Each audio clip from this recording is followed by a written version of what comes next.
If you were asked what happened to you before you took your very first breath, would you know? Did you know that learning about the time from just before you were conceived until after you were born could improve the quality of your life? What do you know about your earliest experiences? Were you very wanted and planned, an unwelcome surprise? Or did you come into being during an act of violence?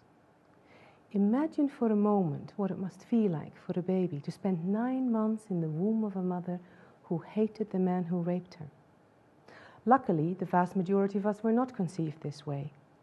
But even if our conception was welcome, all of us were marinated in amniotic fluid filled with the flavors of our mother's emotional life and state of mind. What do you know about your time in the womb? Was it filled with happiness, peace, joy, stress, anxiety, depression? Was your mother mourning the loss of a loved one? Was she the victim of domestic violence? Was it toxic, perhaps? Because the umbilical cord not only fed you nutrients, but also nicotine, alcohol, or drugs. Whatever those flavors are, becomes the blueprint of our life.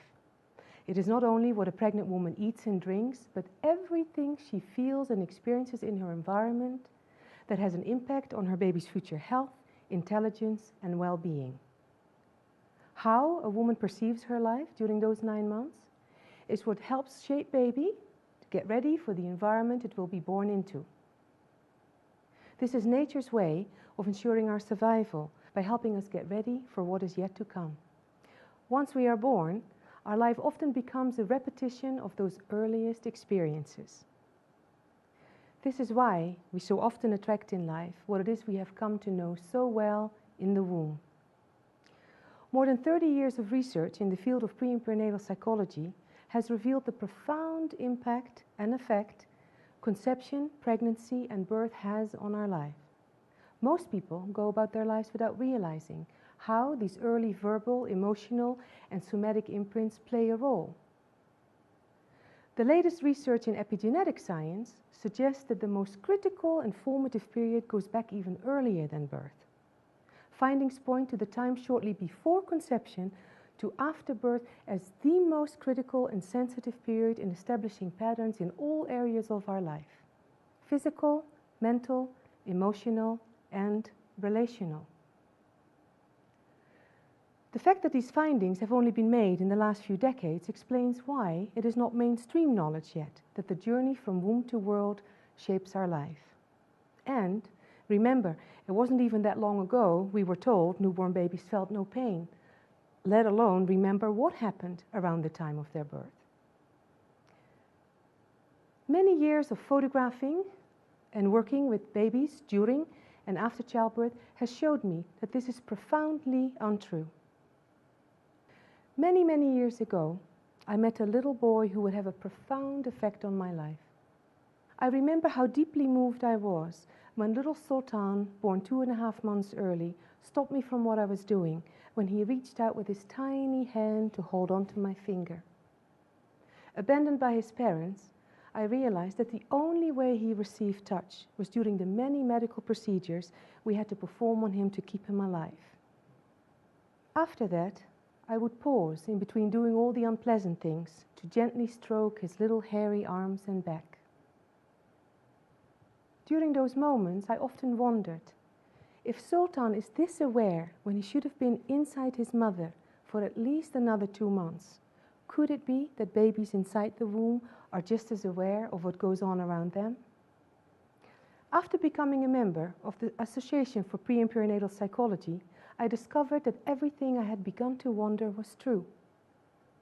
Everything that happens to us around the time of our birth causes long-term patterns, and these patterns often remain into adulthood. Adults that were born prematurely and spent several weeks in an incubator often continue to feel deeply isolated from the outside world, as if the plastic walls that once surrounded them had never really been removed. They're also very sensitive to bright lights, sounds, and touch. Most of the time, a nurse or doctor touches them, it is to do something painful, unpleasant, or scary. And Not only do they hear their own alarms go off when their heart or respiration rate drops, but also every time another baby requires immediate urgent care. When you come to think of it, it is not that strange that these patterns remain with them throughout adulthood.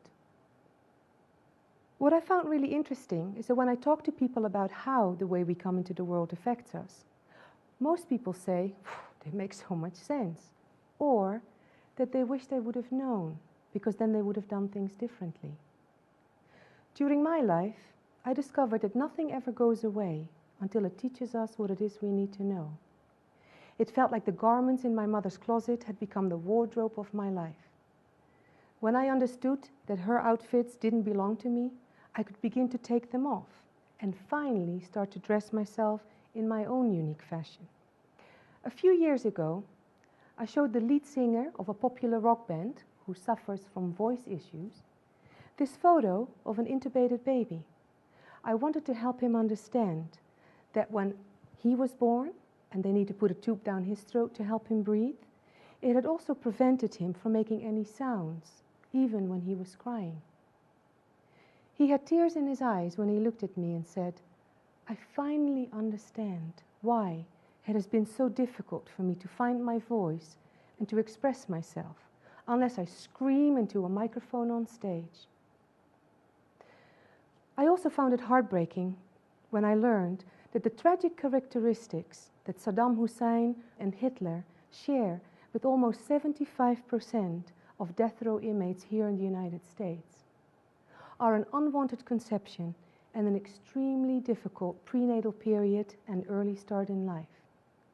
The majority of them also suffered multiple abandonments, mostly by their fathers.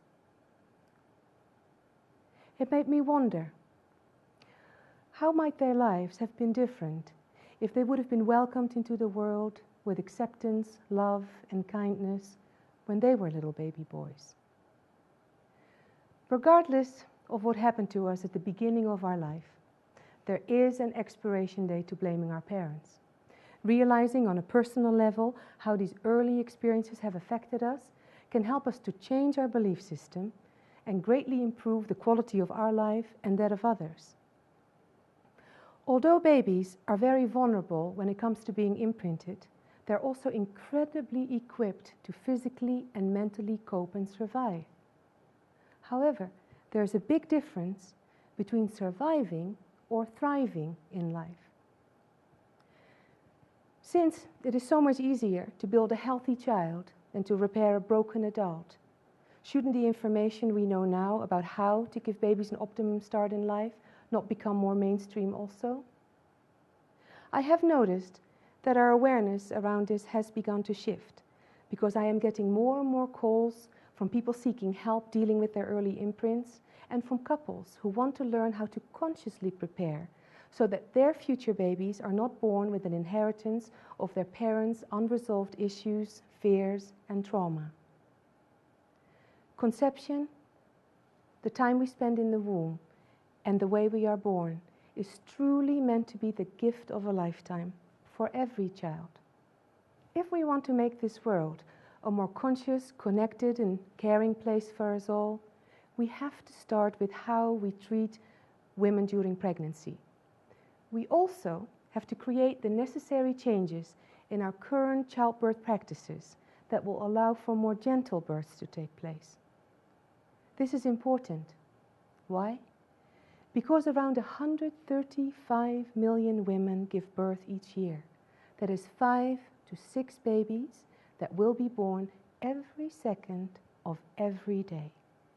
How these babies are welcomed creates their sense of safety, self-worth, and belonging, and their capacity to have healthy relationships that are based on love, empathy, and trust. So where does that leave us? Well, whether you are a pregnant woman's partner, family member, boss, co-worker, care provider, counselor, teacher, elder, neighbor, or friend, imagine the positive impact your support can have, not only on the baby marinating inside the flavors of the mother's womb, but also on shaping the future of humanity.